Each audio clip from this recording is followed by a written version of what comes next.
बिस्मिल्लाहिर्रहमानिर्रहीम। हक़ की तलाश में मोहम्मद शाहज़मान लगारी आपको वेलकम करता हूँ।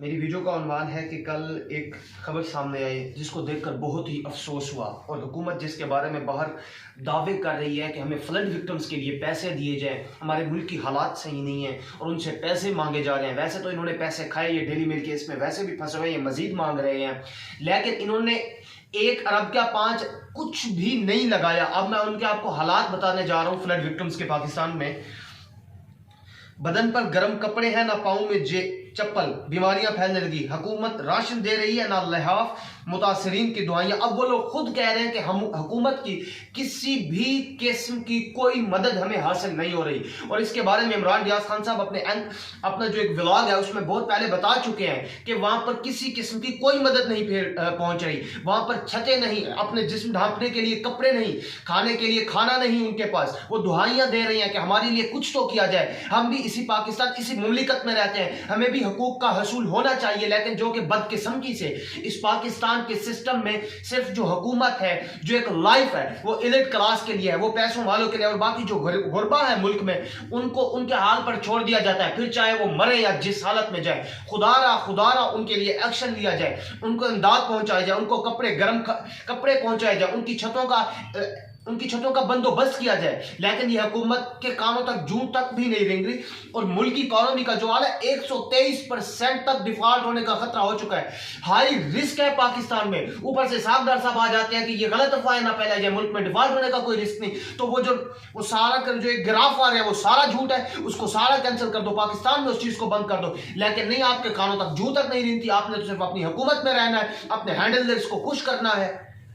अब अगली बात ये आती है कि मैं आपको अगला जो मेरा टॉपिक है कि सीडीसी अफसर समेत 3 अहलकार तावान वसूल करते हुए गिरफ्तार। लो जी, कर लो गल्ला।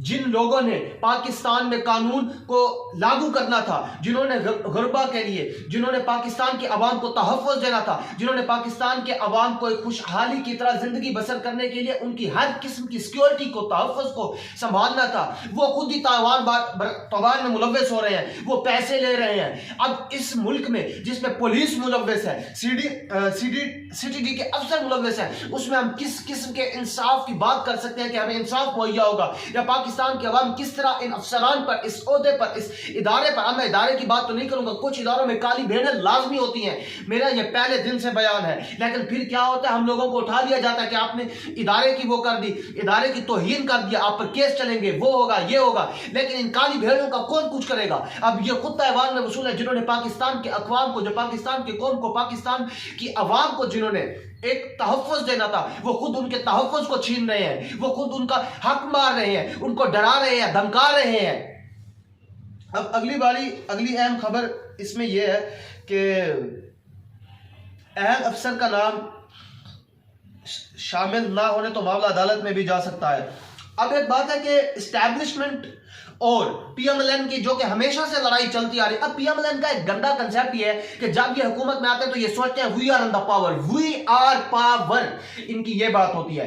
लेकिन ये अब इस टाइम ये सोच रहे हैं कि ये पाकिस्तान के अवाम की वजह से ऐवान में बैठे, लेकिन ये भूल चुके हैं कि इनको हेडलेस ले लाया है, इनको ये भूल चुके हैं कि ये 12 पार्टियों के इत्तेहाद से ये हुकूमत में आए हैं, और ये भूल चुके हैं कि हाजी साहब की गेम की वजह से आए हैं, और ये भूल चुके हैं कि थर्ड पार्टी इन्वॉल्वमेंट का इनके हाथ पर, इनके सरों पर अपना साया है। ये भूल जाते हैं कि पाकिस्तान के अवाम का जो मैंडेट था इन्होंने छीना है दूसरी पार्टी से, और ये कहते हैं कि हम पावर में है। अब इनकी हमेशा से लड़ाई चलती आ रही है, ये फर्दर आगे चलेगी। शायद खान अब्बासी साहब ने कहा है कि अहल अफसर का असम्बली में शामिल ना हुआ तो मामला अदालत में भी जा सकता है। अब ये डायरेक्ट धमकियां दी जा रही हैं एस्टैब्लिशमेंट को, थर्ड पार्टी इन्वॉल्वमेंट को। अब इनके खिलाफ कोई एक्शन लेगा नहीं, एक्शन तो फिर इमरान खान साहब के खिलाफ होता है, एक्शन तो फिर पीटीआई के अरकान के खिलाफ, पीटीआई के रुकनों के खिलाफ, पीटीआई के जो बाकी कारकुनान है उनको काले की जाती है, डराया जाता है, धमकाया जाता है कि आप इनके हक में ना बोले। फिर आजम सवादी को उठा लिया जाता है, फिर पीटीआई के जो एक उनकी जो आइडियोलॉजी पर चल रहे एंकर्स उनको पकड़वा लिया जाता है, फिर अरशद शरीफ का कत्ल करवा दिया जाता है, फिर इमरान खान पर हमले करवा दिए जाते हैं। लेकिन जब इनके मामला आते हैं तो ठीक है, इट्स ओके, इनको जाने दो।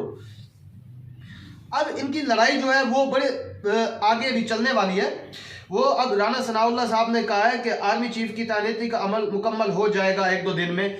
और फिर उन्हें एक और बयान आया इनकी क़यादत से कि अगर समरी हासिल नहीं होती तो तैनाती कर। भाई कैसे कर दोगे?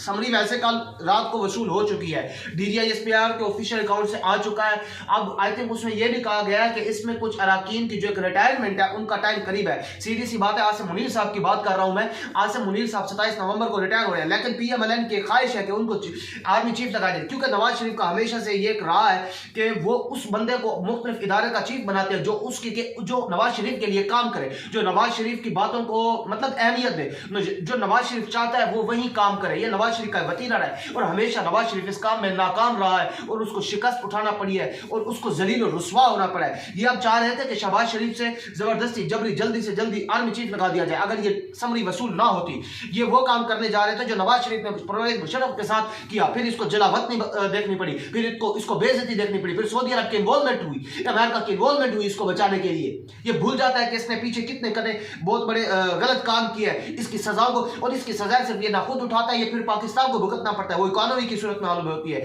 सियासी अदम इस्तेहकाम की सूरत हाल में होती है, मुल्क की इकोनॉमी को ये तबाह करते हैं अपने सियासी अदम इस्तेहकाम की वजह। ये फिर अपने बेनिफिट्स को देखते हैं।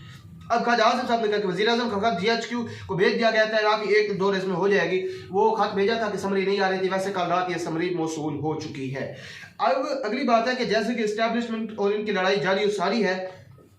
अब ख्वाजा आसिम साहब ने कहा कि एस्टैब्लिशमेंट ने 4 दफा मुल्क मतलब उन्होंने ये तासुर दिया है कि कितना अरसा उन्होंने डायरेक्टली और इनडायरेक्टली पाकिस्तान में हुकूमत की है। वो अब देखे ना, ये डायरेक्ट अब बयानबाजी पर उतर आया। अब इन्होंने एक जो वो है ना वो बनाना है, नजरिया बनाना है कि किस तरह हमने अब एस्टैब्लिशमेंट को बदनाम करना है, किस तरह अब हमने अपनी इज्जत दोबारा बनानी है। लेकिन ये भूल चुके हैं कि ये इस टाइम हुकूमत में मौजूद है, हुकूमत में रहकर ये किस तरह का बयाना देंगे वोट को इज्जत, because they are already in the government. वो गवर्नमेंट में ऑलरेडी है, वो क्या कहेंगे? फिर वो ये भी नहीं कह सकते कि उनको इज्जत नहीं दी जा रही, उनके साथ ये नाइंसाफ है, क्योंकि वो गवर्नमेंट। एक और बात मैं बताना चाहूँ कि इमरान जाज खान साहब ने कल व्लॉग इंकशाफ किया कि PTI चेयरमैन इमरान खान साहब की जान को खतरा है और उन पर अटैक जो है 26 से 27 नवंबर तक किया जा सकता है। और इस दफा अटैक जो होगा वो गोलियों की वजह से नहीं होगा, वो कुछ और। ये बहुत डरावनी धमकोनी बात है। उन्होंने कहा कि मैंने इमरान खान साहब को कहा है कि प्लीज अपनी सिक्योरिटी के जो मुकम्मल है बम प्रूफ जो कंटेनर है उसका एहतमाम करें, बाकी सिक्योरिटी का एहतमाम करें। अगर इमरान खान साहब खुद सेफ रहते हैं तो फिर इससे ये होगा कि PTI धरने में लॉन्ग मार्च में जो भी आवाम होगी वो सेफ रहेगी, क्योंकि जो इनके मुखालिफों का काम है वो सिर्फ इमरान खान साहब को टारगेट करना है और उनको टारगेट बाकियों को नहीं करना। जब खान साहब टारगेट हो जाते हैं, अल्लाह ना करे असैसिनेशन उनकी हो जाती है, अल्लाह ना करे अल्लाह उनकी लंबी उम्र करे, फिर क्या होगा? असैसिनेशन में पाकिस्तान के धरने में मौजूद जो लोग होंगे, लॉन्ग मार्च के PTI के धरने में जो मौजूद लोग होंगे उनको भी नुकसान पहुंचाया जा सकता है। अब फिर क्या होगा? खुदा ना खास्ता अगर ये असैसिनेशन कामयाब हो जाती है अपोजिट साइड की, फिर ये क्या होगा? फिर ये होगा कि जो एस्टैब्लिशमेंट है वो एक काम करेगी कि फिर एक ऐसे लीडर को मुल्क पर मुसल्लत कर देगी जिससे ये तासुर हो जाएगा कि PTI के मुखालिफिन इमरान खान साहब को माज़अल्लाह असैसिनेशन अल्लाह ना करे मारने के बावजूद भी अपने जो आदाफ है मुकम्मल नहीं कर सकते। अब फिर एक और अच्छा लीडर आ गया है, इमरान खान साहब की सोच रखने वाला लीडर आ गया है, उनकी सोच की हिमायत वाला लीडर आ गया है। लेकिन फिर ये टोटल चाल होगी, अवाम को ज़हनी तौर पर उलझाया जाएगा, अवाम को ज़हनी तौर पर इसमें मुलव्वस किया जाएगा कि भाई नहीं, जो अपोजिशन थी वो लागू नहीं कर सकती। बेशक इमरान खान साहब की असैसिनेशन हो गई है लेकिन फिर भी बावजूद अपोजिशन उस मामले में कामयाब नहीं हो सकी। लेकिन पाकिस्तान की कौम को आज बताना चाहता हूं कि ये सिर्फ और सिर्फ एक आपकी ज़हनों के साथ माइंड गेम की जाएगी, जो कि माइंड गेम पाकिस्तान के पिछले 75 सालों के साथ 75 साल में आवाम के साथ की जा रही है। अब इससे बचने के लिए क्या होगा? हमें उस टाइम अल्लाह ना करे, हमें तो पहले खान साहब की जो हयात है उनके लिए दुआ करनी चाहिए कि अल्लाह पाक खान साहब को लंबी उम्र अता करे। और दूसरी बात यह है कि अब खान साहब को देखना होगा, अब थोड़ी सी बहादुरी के एलिमेंट को पीछे करना होगा, अब उनको आना होगा लेकिन एक प्रॉपर स्ट्रक्चर से आना होगा, तरीके से आना होगा, एक सिक्योरिटी के तहत। अब ये अब इनको एक एंकर का मैं देख रहा था, वो कह रहे थे कि इनकी सिक्योरिटी इस तरह होनी चाहिए जैसे कि डॉक्टर तारिक कादरी साहब की 12, 13 और 14 के धरनों में थी, जैसे 14 के धरने में तारिक कादरी साहब की थी। इनको बिल्कुल वैसे चलना चाहिए और इनको पाकिस्तान के किसी भी, मैं तो कहता हूं पुलिस को तो होना चाहिए सिक्योरिटी में, लेकिन थोड़ा सा दूर इनके अपने जो मेन कारकुनान है जो उनकी हिफाजत का पक्का बंदोबस्त करते हैं। वैसे तो हिफाजत का बंदोबस्त करने वाला खुदा ताला है, लेकिन फिर जरिया इंसान बनते हैं। जरिया वो ये होगा कि उनकी पूरी सिक्योरिटी को संभालना चाहिए, वो पूरी सिक्योरिटी को उनके कारकुनान संभाले ताकि फिर कोई खतरा न रहे। बेशक बम प्रूफ एक कंटेनर होना चाहिए और उसके साथ इनके अपने कारकुनान की सिक्योरिटी, बाद में फिर पुलिस का एलिमेंट होना चाहिए। आप तहरीक मिनहाजुल कुरान का जो आलमी मिलाद कॉन्फ्रेंस हर साल होती है इधर मीरान पाकिस्तान पर, उनका सेम यही सिस्टम होता है। स्टेट के अंदर जो उनकी सिक्योरिटी होती है वो उनके कारकुनान की होती है, और उनका दूसरा एक जोन होता है उनमें भी उनके कारकुनान, फिर पुलिस का ये सारा काम बाहर का होता है, क्योंकि वो जानते हैं कि क्या करना है, किस तरह करना है। तो खान साहब को भी इस तरह की सिक्योरिटी हासिल करनी चाहिए। और वजीर दाखिला सनाउल्लाह साहब ने कहा कि पाकिस्तान इमरान खान साहब को बाहर की जन बाहर के मुल्कों से खतरा, साफ जरा उन्हीं से खतरा होता है मुल्क में एक बड़े लीडर को जो अपने मुल्क के लिए अच्छा काम कर रहा होता है, जो दूसरों के लिए एक तलवार साबित हो रहा होता है। तो फिर राना सनाउल्लाह साहब को चाहिए कि इमरान खान साहब को एक अच्छी सिक्योरिटी दे। अगर वो नहीं देते, अगर खुदा ना खास्ता असैसिनेशन हो जाती है तो ओनली, अगर ये काम नहीं कर पाते वो, तो फिर वो और बुरी तरह फंस जाएंगे। वो ये होगा डैडी खान शरीफ के ऊपर हमला, फिर अरशद शरीफ साहब का कत्ल, आजम सवाती साहब का मसला, अगर ये फिर नाकाम हो जाते हैं तो फिर इनकी जिल्लत और रुसवाई इनका मुकद्दर बन जाएगी। इस वीडियो के लिए इतना ही था, दुआ में याद रखिएगा। वस्सलाम।